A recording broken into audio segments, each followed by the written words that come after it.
मित्रों में बात हो रही है।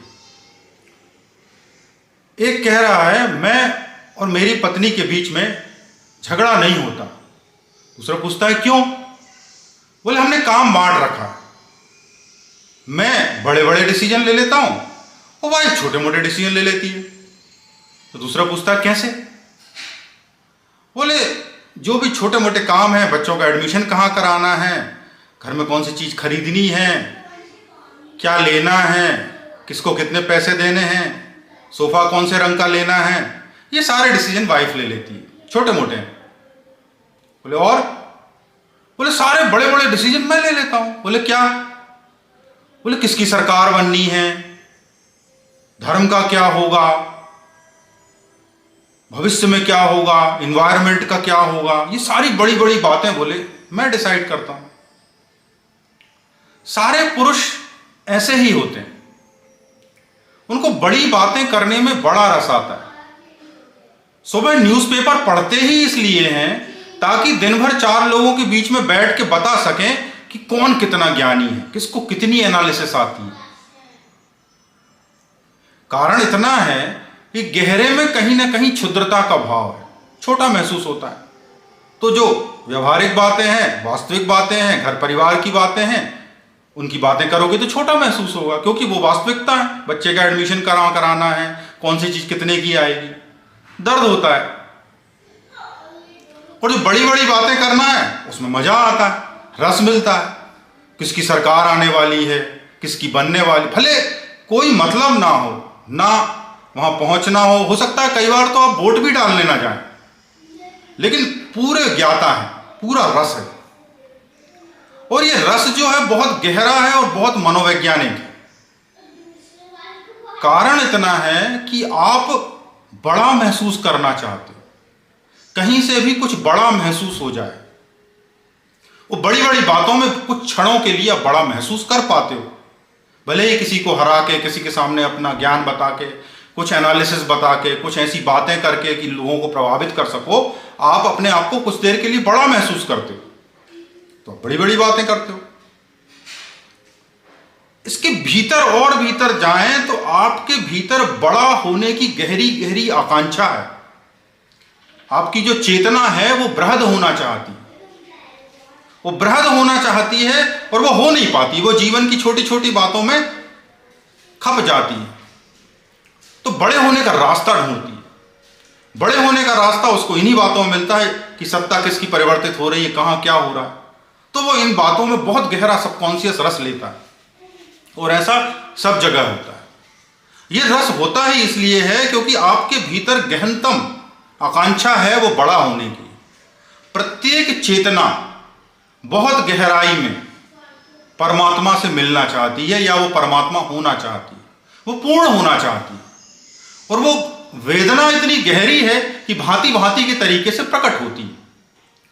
आपको पता नहीं रहता कि आप कब सरकार के बारे में बातें करने लगे, या आप सरकार की नीतियों की बुराई करने लगे। क्यों? क्योंकि आपके भीतर खिन्नता भरी है। अब खिन्नता भरी है, किसी व्यक्ति पे तो डाल नहीं सकते, तो सरकार पे डाल दो। टाइप वही है, आपके भीतर खिन्नता है, दुख है। अब वो दुख कैसे प्रकट करें? बड़ी महंगाई है, बहुत ही कष्ट है। भले आपको कष्ट ना हो, आपकी जेब में पर्याप्त पैसे हो, ना आपको किसी और का कष्ट महसूस हो रहा है, बस केवल सनसनी फैलाने के लिए बड़ी महंगाई है। आजकल तो बहुत महंगा हो गया है। जिसको तकलीफ है, जो गरीब है, वो जानता है कि महंगाई कितनी है, पर जो अमीर है उसको तकलीफ नहीं है, उसको कुछ और तकलीफ है, पर मन खिन्न है। अब मन खिन्न है तो बताएं कैसे? तो महंगाई बहुत ज्यादा है, सरकार तो बहुत ही बुरी है। वो पिछली सरकार थी तब भी आप यही बोलते थे कि सरकार बहुत बुरी, आपने गौर नहीं किया। और अगली सरकार होगी तब भी आप यही बोलोगे कि सरकार बहुत बुरी, महंगाई बहुत बढ़ रही है, बजट से तो पूरी बर्बादी हो गई। ये बातें आप पिछले कई सालों से दोहरा रहे हो, वो पुनरावृत्ति कर रहे हो, उनको बार बार चबा रहे हो। जिस तरह पान को बार बार चबाया जाता है, फिर उसे थूक दिया जाता है, थोड़ी देर बाद फिर इच्छा होती है, फिर आप गुटखा खा लेते हो, फिर थूक देते हो। तो ऐसी ही बड़ी बड़ी बातें हैं, इनको आप चबाते रहते हो, ये आदत बन जाती है। अब ये टाइम पास का जरिया भी बन जाती है। यदि आप इसकी गहराई में जाएं तो ये आपकी गहन असंतुष्टि है। यदि आपका जीवन गहरे संतुष्टि के भाव से भर जाए और यह संतुष्टि कहीं से आपके भीतर से गिर जाए, तब आप इन बातों में उतना रस नहीं ले पाओगे। क्यों? क्योंकि आपको समझ में आ जाएगा कि ये मूर्खता है। कोई काम की बात हुई तो कर दी, वरना ठीक है, चलने दो जिंदगी। और ये गहन से गहन जो खिन्नता है वह आपकी वो वेदना है जो चेतना का पूर्ण परिणति के लिए आकांक्षा है। जब तक चेतना वास्तविक परिणति पर नहीं पहुंच जाती, वह इसी तरह खिन्न रहने वाली है। चाहे आप कितनी भी व्याख्या कर लो, कितने भी न्यूज़पेपर पढ़ लो, कितनी भी चबा चबा के बोल लो, कुछ नहीं होने वाला है। आप बुढ़ापे तक यही करने वाले हो। और आप कितने भी लोगों से मिल लो जो गार्डन में बैठ के रिटायर्ड होके सरकार की बुराइयां कर रहे हैं और वहीं कचरा फैला रहे हैं, और कई सालों से कचरा फैला ही रहे हैं, तो आपके बातों से भी कचरा फैल रहा है और आपके कर्मों से भी कचरा फैल रहा है, और ये कई सालों से हो रहा है। आपने कभी इस बात पर ना तो गौर किया, ना आप गौर करने के लिए राजी हो। कारण इतना है कि आप भूल चुके हो कि आपका वास्तविक लक्ष्य क्या है। यदि आप पता चल जाए कि ये वास्तविक लक्ष्य आत्मा को प्राप्त करना है, खुद को प्राप्त करना है, तभी ये बीमारी रुकेगी, तभी तो आप प्रयास करोगे। और जो युवा हैं वो बेहोश हैं, उनको लगता है कि हमें तो सरकार को बदलना है। ये सरकार को आप बदलना ही क्यों चाहते हो? बदलना आप सरकार को नहीं चाहते हो, आपके भीतर गुस्सा भरा हुआ है। सरकार तो एक माध्यम है कि आप अपनी जिंदगी तो बदल नहीं पाते, तो आप सरकार को बदलना चाहते हो। इसका अर्थ यह नहीं कि सरकार को मत बदलो, लेकिन हमारे भीतर जो सरकार को बदलने का भाव होता है वह इस कारण होता है क्योंकि हम अपना जीवन बदलना चाहते हैं जो नहीं बदला, तो सारी की सारी गुस्सा हम सरकार पे उतारते हैं। इसको बोलते हैं ना एंटी इनकम्बेंसी फैक्टर।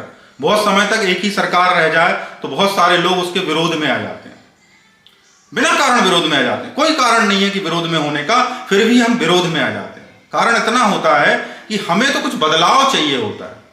हमें कोई कारण नहीं है कि सरकार खराब है, और ऐसा भी कारण नहीं कि अगली सरकार आने वाली तो वो बड़ा अच्छा करेगी। हो सकता है कि ये सरकार ही बहुत अच्छा कर रही है, तो हमें गुस्सा भरा होता है, हम उसके खिलाफ वोट करते हैं।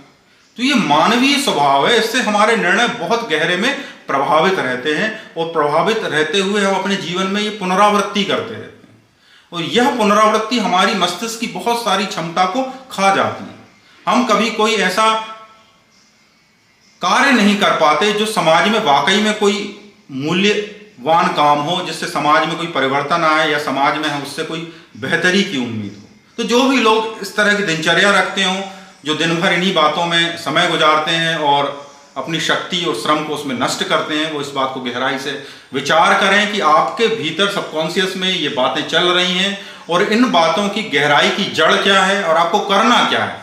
यदि आप अभी से एनालाइज करना चालू करेंगे तब आप किसी सार्थक बात तक पहुंचेंगे, और सार्थक बात तक पहुंचेंगे तो धीरे धीरे आपको पता चल पाएगा कि सार्थक बात होती क्या है, कौन सी बात करने से हमें जीवन में सार्थकता मिल सकती है, कौन सी बात करने से हमारा जीवन और अच्छा हो सकता है, हमारा समाज बहुत अच्छा हो सकता है। ऐसा कौन सा कार्य है जो आपका ऐसा योगदान दे सकता है, बहुत छोटा कार्य भले हो लेकिन कोई योगदान दे सको जो हमारे जीवन को बेटरमेंट की तरफ ले जाए, हमारे समाज को बेटरमेंट की तरफ ले जाए। तो ये सब बातें हैं जो आप अपने ही जीवन में एनालाइज करके सीख सकते हैं, आगे बढ़ सकते हैं।